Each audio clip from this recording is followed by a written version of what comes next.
declarar voto.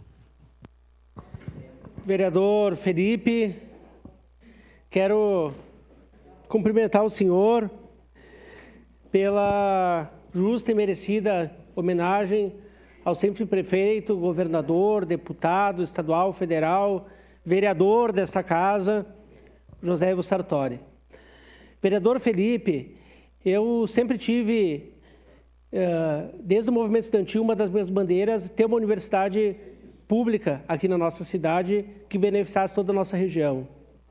Uma coisa que eu vou pedir para o senhor, se tiver um espacinho no seu discurso, no dia da homenagem, porque nós temos que repetir, porque às vezes se assumem pautas e a gente esquece a história. Se nós temos a luta pela uma universidade pública aqui na nossa cidade, iniciou quando o prefeito Sartori, ele era presidente do DCE da UX, que tinha o lema Fundação ou Federalização da Universidade de Caxias do Sul. Então, só por isso já vale a homenagem. Ao longo do tempo, outros assumiram. Eu também assumi essa luta, mas nós precisamos preservar a história. Sabe, eu, enquanto presidente de bairro que eu fui, nos mandatos do Sartori, principalmente no segundo mandato do Sartori, que eu fui presidente do meu bairro e coordenador da região centro da UAB, vereador Felipe, foi o momento que eu conheci a cidade de Caxias do Sul. A gente tinha, através das secretarias, na época era o Jason, secretário do Turismo, disponibilizavam ônibus para os presidentes de bairro conhecer a cidade, para os grupos de clubes de mães. Mas eu tenho orgulho e quando eu passo para ir para a praia, e por Vila Seca, eu participei da colocação da pedra fundamental da Marrecas. Hoje a minha casa recebe água das Marrecas.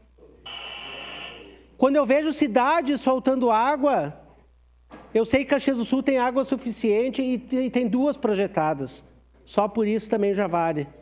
Os encontrões, onde a gente tinha terceira idade, indo no Panela Velha, na Chardonnay, o senhor era secretário de Esporte e Lazer, a qualidade de vida, o brilho no olho daquelas senhoras que frequentavam esses grandes movimentos. Era um momento onde se confraternizava. Em diferente partido, participavam da construção coletiva da nossa cidade, aonde os secretários e o prefeito ia no movimento comunitário olhar no olho dos presidentes de bairro. Da Tânia Menezes botar o dedo no olho do prefeito Sartori, eu participei de várias vezes, e a obra ser feita em diferente partido. Mas para concluir, meu presidente, eu quero dizer que eu sou uma pessoa que eu gosto de homenagear. Eu gosto de homenagear as pessoas, fazer homenagens. Não é custo, é investimento. Porque nós precisamos homenagear as pessoas enquanto são vivas para motivar a produzir ainda mais em vida para a nossa cidade. E para concluir, vereador Velocinuez, a construção, talvez por um período, parou no 2º andar, mas nós podemos retomar esse andar e partir para o 3º andar dessa construção. Obrigado, vereador, presidente, pela tolerância. Obrigado. Lucas Carinhato com a palavra.